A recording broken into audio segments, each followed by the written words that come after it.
Hi everyone, how are you all? I hope you must be doing good. This is me Khan Rizwani. Welcome back to my channel once again. So many of you haven't subscribed yet. Please subscribe my channel and share it as many as you can.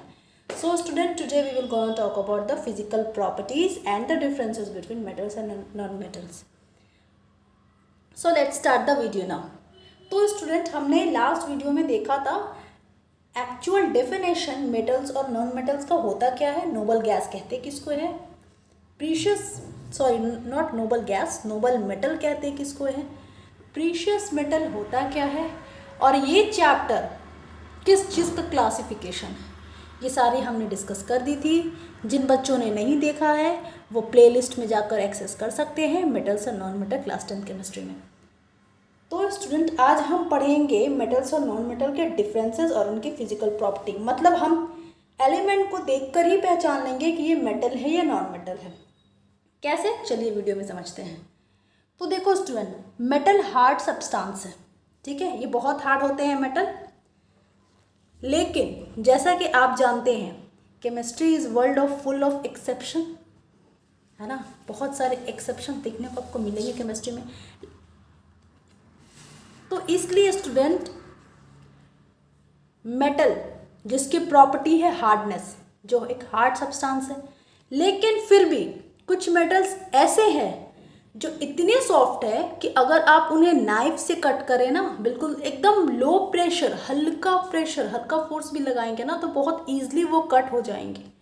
और ये कौन से metal है, उन्हें हम कहते हैं alkali metal, जो कि बेसिकली आपका ग्रुप 1 के पीरियोडिक टेबल में है. और ये 6 एलिमेंट्स हैं, टोटल 6 एलिमेंट्स हैं अल्कली मेटल में, जो कि ग्रुप 1 पीरियोडिक टेबल में है. तो कौन कौन से हैं, चलिए आइए देखते हैं. Lithium, sodium, potassium. देखो student, lithium, sodium, potassium, rubidium, caesium, francium, ये बेसिकली 6 एलिमेंट है जो कि हमारे अल्कली एलिमेंट है. और ये है तो मेटल, है मेटल, लेकिन स्टिल ये सॉफ्ट है, क्योंकि मेटल की प्रॉपर्टी तो हार्ड है लेकिन फिर भी ये सॉफ्ट है. सॉफ्ट क्यों है, सब आप वीडियो में बस बने रहें, सारी फुल डिटेल आपको मिलेगी. अब आते हैं नॉन मेटल के बारे में. तो नॉन मेटल आप समझ लो स्टूडेंट, जैसे आपने पढ़ा था ना एसिड का उल्टा बेस होता है, सिमिलरली मेटल का उल्टा non metal. Non metal soft substance के होते हैं. आप खुद देखो ना, मेटल हार्ड सब्सटेंस के, हार्ड का अपोजिट क्या होता है, सॉफ्ट सब्सटेंस है, ठीक है. मेटल का अपोजिट नॉन मेटल. तो देखो स्टूडेंट, लेकिन नॉन मेटल की तो प्रॉपर्टी है कि इनके सब्सटेंस भैया बहुत सॉफ्ट होंगे, लेकिन फिर भी इनके पास एक ऐसा मेटल है जो बहुत हार्ड है. और इतना हार्ड है कि अर्थ पर अगर कहीं हार्डेस्ट सब्सटेंस का जिक्र होता है तो हम डायमंड को बोलते हैं. और डायमंड क्या है, नॉन मेटल है. मतलब आप सोच लो, अब तक जितनी भी डिस्कवरी हुई है सबसे हार्डेस्ट सब्सटेंस डायमंड को माना गया है. और डायमंड हार्ड होने के बावजूद भी नॉन मेटल के कैटेगरी में आता है, ठीक है.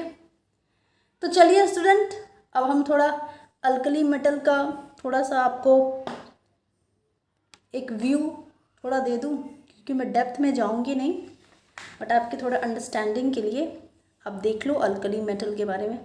तो स्टूडेंट अल्कली मेटल आप देख लो, अल्कली मेटल जो है ना आपका, ये नाम क्यों पड़ा अल्कली मेटल. आपने पढ़ा है acid basis and salt chapter में कि अगर कोई बेस अगर पानी में आप डालते हो और वो एकदम डिज़ोल्व हो जाता है without going any chemical reaction, वो डिज़ोल्व हो गया तो हम उसे अल्कली बोलते हैं, राइट, बोलते हैं ना अल्कली.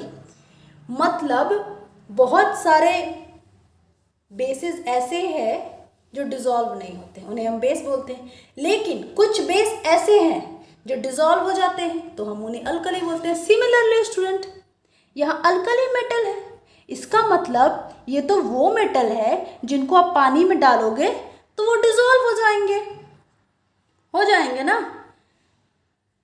तो वो अल्कली बेस था, ये अल्कली मेटल है. चलिए मैं आपको ज़रा एक, तो मैंने आपको क्या बोला स्टूडेंट कि अल्कली मेटल ऐसा मेटल है जो पानी में डालो डिज़ोल्व हो जाएगा. तो अल्कली बेस भी तो वही था ना, पानी में डालो डिजॉल्व हो जाएगा। देखो अल्कली मैंने लिख दिया, तो देखिए स्टूडेंट, अल्कली मेटल को वाटर में डाल दिया, डिजॉल्व हो गया, और ये हमको देगा metal hydroxide plus hydrogen gas. अब ज़रा ध्यान से देखना स्टूडेंट, अल्कली मेटल को वाटर में डालते हैं तो ये कम्प्लीटली डिसॉल्व हो जाता है और हमें मेटल हाइड्रोक्साइड और हाइड्रोजन गैस देता है, करेक्ट। तो आपने जो, मैं यहाँ पर एक इसका एग्जांपल दूंगी। अल्कली मेटल आप देख लो, सोडियम एक अल्कली मेटल है, इसको आप वाटर से रिएक्ट करा दो। मैं विथ प्रूफ आपको पढ़ा रही हूँ सारी चीज़ें, ऐसा नहीं कि मैं हवा में बस पढ़ाती ही जा रही हूँ। आप आँख बंद कर विश्वास कर लो, सारी चीज़ें प्रूफ में हैं, ठीक है। तो आपको मिल जाएगा sodium hydroxide plus hydrogen gas. Alkali metal को पानी में डाला मैंने, तो हमें sodium hydroxide plus hydrogen gas. अब देखो ना, सोडियम Na हाइड्रोक्साइड OH, ये बैलेंस इक्वेशन नहीं है, चलिए बैलेंसिंग कोई बात नहीं है क्योंकि हम तो यहाँ पर इसकी प्रॉपर्टी पढ़ रहे हैं, लेकिन फिर भी आपकी सहूलियत के लिए चलो भैया मैंने बैलेंस भी कर दिया। तो आप देखो स्टूडेंट, ये देखकर कुछ याद आ रहा है आपको? रिवाइंड करो एसिड बेसिस एंड सॉल्ट के चैप्टर में। ये तो सोडियम हाइड्रोक्साइड है ना। सोडियम हाइड्रोक्साइड क्या था स्टूडेंट? हमारा बेस था ना, ये सोडियम हाइड्रोक्साइड बेस था ना। और कौन सा बेस था? ये तो भाई साहब स्ट्रॉन्ग बेस है, मतलब पानी में डालोगे तो कम्प्लीटली हाइड्रोक्साइड आयन में डिसोसिएट हो जाएगा, ठीक है, स्ट्रॉन्ग बेस बन गया। मतलब हमको ये समझ में आता है इस चीज़ से कि अल्कली मेटल को जब पानी में डिसॉल्व करोगे तो हमें मेटल हाइड्रोक्साइड देगा और हाइड्रोजन गैस देगा। तो ये जो मेटल हाइड्रोक्साइड है, आपको यहाँ पर क्या बना स्टूडेंट? सोडियम हाइड्रोक्साइड बना। ये एक सिंपल, ध्यान से देखना, ये एक सिंपल इक्वेशन से आपको बहुत सारी चीज़ें क्लियर होने वाली हैं। आप देखो, बना सोडियम हाइड्रोक्साइड, ये बेस हो गया, ठीक है। तो थोड़ा दिमाग लगाओ आप, मतलब आप बेसिक सब्सटेंस जो बेसिक नेचर का होता है, मतलब मेटल हाइड्रोक्साइड एक बेसिक नेचर का है ना। और देखो जो सब्सटेंस बेस होते हैं उसमें मेटल हाइड्रोक्साइड ही लगते हैं स्टूडेंट। अब कोई भी बेस ले लो, कोई भी आप बेस का एग्जांपल ले लो, सब में ये हाइड्रोक्साइड वर्ड आएगा और कोई मेटल लग जाएगा। मैं जब बेस का टॉपिक वीडियो अपलोड करूँगी आप उसमें देख लेना, बिल्कुल मैं आपको विथ प्रूफ दिखाऊंगी, है ना। तो आप देखो, हो गया ना। मतलब मेटल हाइड्रोक्साइड बोलो या बेस बोलो, एक ही बात है। कैसे? क्योंकि बेस में भी तो वही होता है ना। कोई भी आप मेटल ले लो, हाइड्रोक्साइड लगा दो, आपका बेस हो जाएगा। विथ प्रूफ नेक्स्ट वीडियो में अपलोड करूंगी, डोंट वरी। तो इस रिएक्शन से हमें दो चीज़ समझ में आती है कि मेटल हाइड्रोक्साइड क्या है, बेस है। अल्कली मेटल जब वाटर से रिएक्ट होता है तो हमें बेस देता है, शायद इसीलिए हम इसे वर्ड अल्कली का यूज़ किए हैं, क्योंकि बेसिक इन नेचर है, बेस है ना। आप देख लो स्टूडेंट, हमने बेस में क्या बोला था? ऐसा बेस जो पानी में डिजॉल्व हो जाए हम उसे अल्कली बोलते हैं। तो ये पानी में डिजॉल्व हो गया, हमें मेटल हाइड्रोक्साइड दिया। मेटल हाइड्रोक्साइड क्या है? NaOH बना ना। Na क्या है? मेटल है। हाइड्रोक्साइड आपका लगा, OH लगा, तो ये बेस ही तो है। सोडियम हाइड्रोक्साइड क्या है? बेस है, क्योंकि बेस की तो प्रॉपर्टी ही होती है हाइड्रोक्साइड। तो हाइड्रोक्साइड तो लग गया ना मेटल के साथ हाइड्रोक्साइड। आई होप इतना आपको क्लियर हो गया होगा। अब एक और बात आप जान लो स्टूडेंट, अल्कली मेटल क्यों पढ़ा, मैं आपको इस यहाँ पर ये बताने की कोशिश कर रही हूँ कि इसका अल्कली नाम क्यों पड़ा, मतलब मेटल के साथ वर्ड अल्कली क्यों लगा। क्योंकि ये एक ऐसा मेटल है जिसको पानी में डालो कम्प्लीटली डिजॉल्व हो जाएगा। तो बेस भी तो यही होता था ना, पानी में डालो कम्प्लीटली डिजॉल्व हो जाएगा, तो वो अल्कली बेस होता था। तो वही तो हुआ, इससे मेटल हाइड्रोक्साइड बना। मेटल हाइड्रोक्साइड क्या है? Nothing but a base. क्योंकि बेस में तो मेटल और हाइड्रोक्साइड का कॉम्बिनेशन ही होता है। चलिए अब आगे बढ़ते हैं, अब कुछ थोड़ा अल्कली मेटल के बारे में जानते हैं। देखो स्टूडेंट, अल्कली मेटल, ये मेटल जो है ये बहुत हाईली रिएक्टिव मेटल है। मतलब ये पागल वाले मेटल हैं, किसी के साथ भी रिएक्ट कर जाएंगे भाई साहब। मतलब ये बहुत अनस्टेबल है। जो मेटल जितना, जो एलिमेंट जितना ज़्यादा अनस्टेबल, जो एटम जितना ज़्यादा अनस्टेबल, वो उतना ज़्यादा रिएक्ट करेगा, है ना। क्योंकि ये तो सारे एटम, सारे एलिमेंट खुद को स्टेबल करना चाहते हैं ताकि वो किसी के साथ रिएक्ट ना करे। तो अल्कली मेटल बहुत हाईली रिएक्टिव मेटल है। और मैं आपको एक बात बताऊं, ये हाईली रिएक्टिव मेटल है तो किसी के साथ भी रिएक्ट कर सकते हैं, इसलिए ये नेचर में ऐसे फ्री एग्जिस्ट नहीं करते हैं। ये किसी ना किसी कंबाइंड फॉर्म में ही एग्जिस्ट करेंगे, एज अ कंपाउंड एग्जिस्ट करेंगे। ये अगर फ्री में एग्जिस्ट कर चुके होते तो एक्सप्लोजन हो जाता। मतलब ये किसी के साथ भी रिएक्ट कर सकते हैं, इसलिए शायद नेचर में ये फ्री एग्जिस्ट नहीं करते हैं। तो अब क्या, तो इसीलिए स्टूडेंट हम इन्हें मिनरल ऑयल सोल्यूशन में रखते हैं। आपने कई बार सुना होगा सोडियम। सोडियम क्या है, एक अल्कली मेटल है। सोडियम को आप अगर ऐसे खुले में रख दोगे ना, एयर में कहीं पर भी खुले में टेबल पर रख दोगे कुछ भी, तो आपको पता है क्या होगा, फट से उसमें आग जल जाएगी, एक्सोथर्मिक रिएक्शन होगा। क्योंकि सोडियम एक अल्कली मेटल है, ये हाईली रिएक्टिव मेटल है, बहुत फास्ट इसमें रिएक्शन होती है और ये एटमॉस्फेयर के गैस से रिएक्ट कर जाएगा और आग लग जाएगी, एक्सप्लोजन हो जाएगा, एक्सोथर्मिक रिएक्शन हो जाएगी।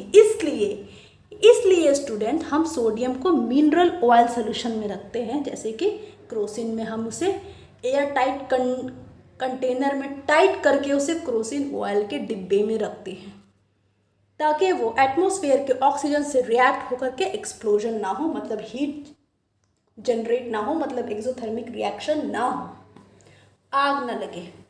इसीलिए स्टूडेंट सारे अल्कली मेटल को हम मिनरल ऑयल सोल्यूशन में रखते हैं, क्योंकि मिनरल ऑयल सोल्यूशन में उनकी रिएक्शन नहीं होती है, वो उसमें रिएक्ट नहीं करते हैं। लेकिन अगर आप पानी में डाल दो, अगर आप सोडियम को या कोई भी अल्कली मेटल को पानी में डालो तो वहाँ भी रिएक्ट होंगे वो, क्योंकि मैंने आपको बताया ना, देखो ना,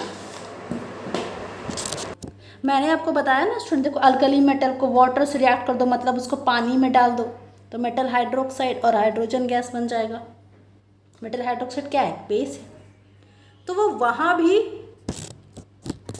इसलिए स्टूडेंट अल्कली मेटल बहुत ज़्यादा रिएक्टिव हैं, बहुत ज़्यादा हाईली रिएक्टिव हैं, इसलिए हम इन्हें वाटर में भी स्टोर करके नहीं रख सकते हैं, ओपन एयर में भी स्टोर करके नहीं रख सकते हैं। इसलिए हम इसे कोई ऐसे टाइट कंटेनर में रखते हैं जहाँ पर एयर जा ना सके, पहुँच ना सके, और उन्हें मिनरल ऑयल में डीप करके रखते हैं, लाइक क्रोसिन ऑयल।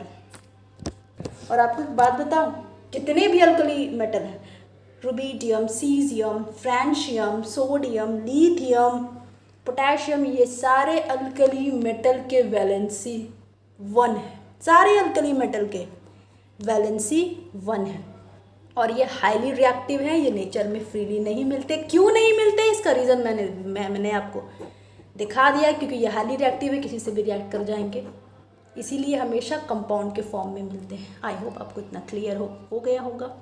अब अल्कली मेटल का मैंने इतना डिस्कस क्यों किया, क्योंकि आगे इस वीडियो में आपको बहुत सारे इनके बारे में पता चलेगा, क्योंकि एक्सेप्शंस मेटल में जितने भी हैं, मोस्टली एक्सेप्शन अल्कली मेटल से ही रिलेटेड है। अब देखिए स्टूडेंट ज़रा, अब मेटल का सेकंड प्रॉपर्टी जानते हैं। मेटल मोस्टली सॉलिड होते हैं स्टूडेंट। ज़्यादातर मेटल का फिजिकल स्टेट सॉलिड होता है, ठीक है। लेकिन चूँकि एक्सेप्शंस बहुत आएंगे, मैंने आपको ऑलरेडी बता चुकी हूँ, तो मर्क्यूरी एक ऐसा मेटल है, तो मेटल, और मेटल की तो प्रॉपर्टी सॉलिड होती है, लेकिन फिर भी मर्क्यूरी लिक्विड होता है रूम टेम्परेचर पे।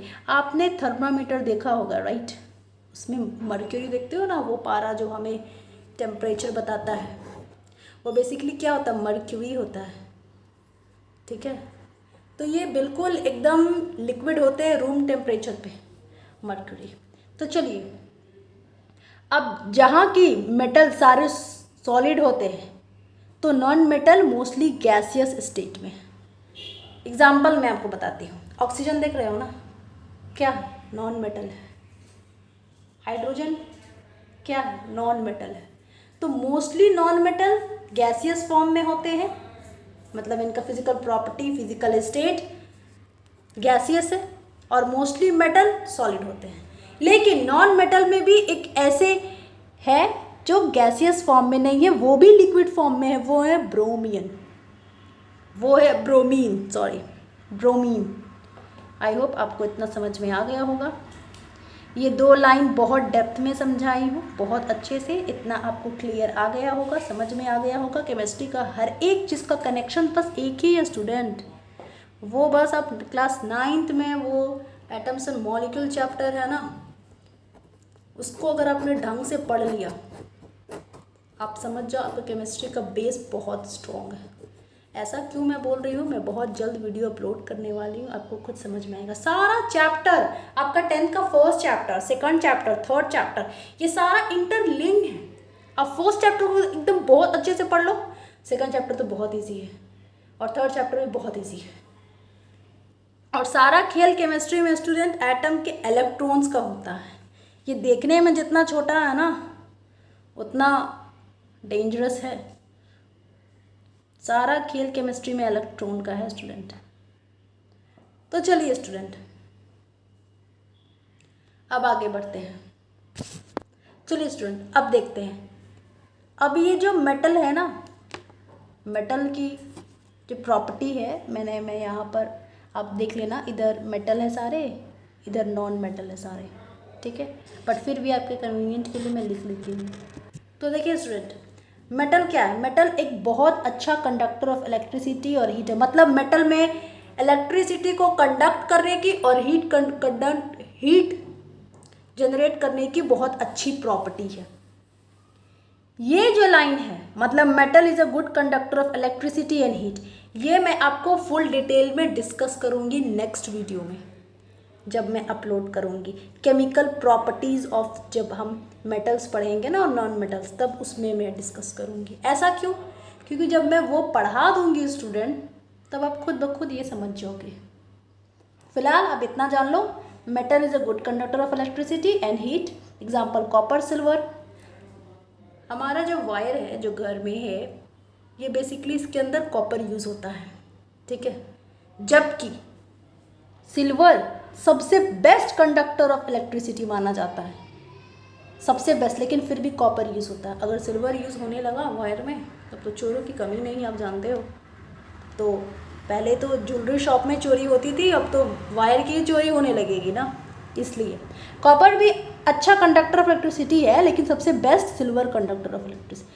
Silver is the best conductor of electricity. अब इसमें एक्सेप्शन देख लो student, tungsten, mercury, lead, bismuth, ये सब पुअर कंडक्टर ऑफ इलेक्ट्रिसिटी है। नॉन मेटल में आप देख लो, नॉन मेटल में मैं आपको सब बता चुकी हूँ, मेटल का अपोजिट नॉन मेटल, जो इसमें होगा वो इसमें तो डेफिनेटली नहीं होगा। तो देख लो, ये गुड कंडक्टर, तो ये bad conductor of electricity and heat, except graphite. Pencil के आपने लीड देखा है ना, जो पेंसिल से आप लिखते हो, वो पेंसिल की लीड किस चीज़ की बनी होती है स्टूडेंट? वो तो ग्रेफाइट, वही तो ग्रेफाइट है, ठीक है। तो ग्रेफाइट और कार्बन, ये सारे गुड कंडक्टर ऑफ इलेक्ट्रिसिटी है। कार्बन है नॉन मेटल स्टूडेंट, ये है एक्चुअली नॉन मेटल, लेकिन फिर भी ये गुड कंडक्टर ऑफ इलेक्ट्रिसिटी है। कौन कौन सा है? ग्रेफाइट है, कार्बन है। अब नेक्स्ट आगे बढ़ते हैं, मैलिएबल। अब ये वर्ड कुछ टर्म्स हैं, इसमें आपको समझने पड़ेंगे, बहुत इजी है। मैलिएबल, मैलिएबल मतलब ये होता है स्टूडेंट, मतलब किसी भी सब्सटेंस को आप इतना हैमर करो, उसको उसके ऊपर इतना हथौड़ा मारो कि उसकी पतली शीट बन जाए।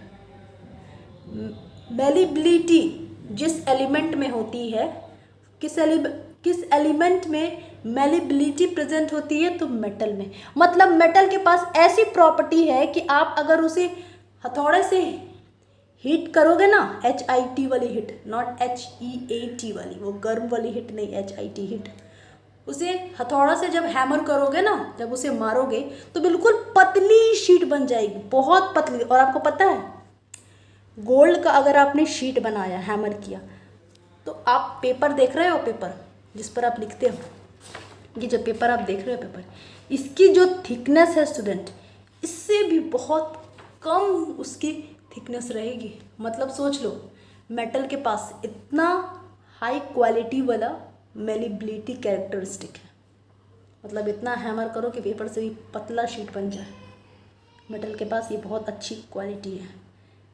गोल्ड, सिल्वर, एल्युमिनियम, घर पर आप देखते होंगे एल्युमिनियम फॉयल, एल्युमिनियम ही तो होता है स्टूडेंट, मेटल, देखते हो ना कितनी पतली शीट उसकी रहती है, ठीक है। अब नॉन मेटल, चूंकि मेटल का अपोजिट है तो ये ब्रिटल होते हैं, मतलब अगर आप इसे हैमर करोगे, इसे शीट में कन्वर्ट करोगे, फर्स्ट ऑफ ऑल वो तो होगा नहीं, और साथ में साथ होगा क्या कि वो टूट जाएगा, वो नॉन मेटल ही ब्रेक हो जाएगा, ब्रिटल है ना।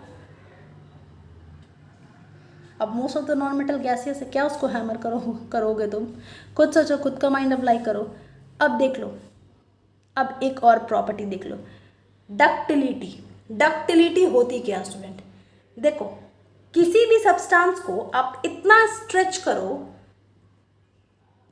किसी भी सब्सटेंस को आप स्ट्रेच करो, बिल्कुल उसको टानो, ठीक है, लेकिन फिर भी वो ना ब्रेक नहीं होता, वो फ्रैक्चर नहीं होगा, और इस प्रॉपर्टी को हम क्या बोलते हैं, डक्टिलिटी।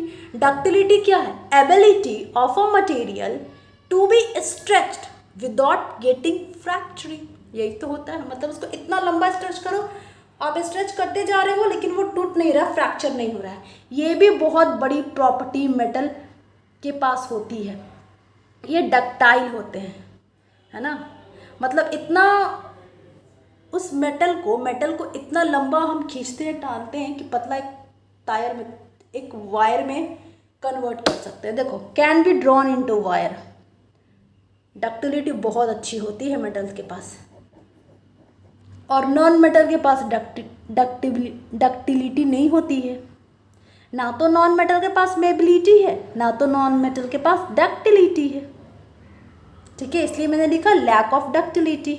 लेकिन except carbon fibre, carbon fibre ऐसे हैं कि आप उन्हें स्ट्रेच करोगे तो वो वायर में कन्वर्ट हो जाते हैं, ठीक है। तो चलिए स्टूडेंट, अब मेटल में डक्टिलिटी हमने जो पढ़ा था, जो डक्टाइल पढ़ा था, इसकी एक खूबी आपको बता दूँ। गोल्ड देखते हो ना, गोल्ड 1 ग्राम अगर गोल्ड आप लोगे और उसको इतना लंबा खींचो, इतना लंबा आप खींचो, कितना भी लंबा आप खींचोगे उसको, वो पता है 2 किलोमीटर की वायर बन सकती है, वो 1 ग्राम गोल्ड। अब वैल्यू देखो 1 ग्राम गोल्ड, देख लो इसकी कितनी तगड़ी वाली डक्टिलिटी होती है मेटल की। अब सोच लो भैया 1 ग्राम गोल्ड, क्या उसका वेट होगा, लेकिन जब उसको स्ट्रेच करोगे 2 किलोमीटर लंबी वायर बन सकती है गोल्ड की, ठीक है। आई होप आपको इतना क्लियर हो गया होगा। अब देखो स्टूडेंट, मेटल के पास डेंसिटी बहुत हाई होती है।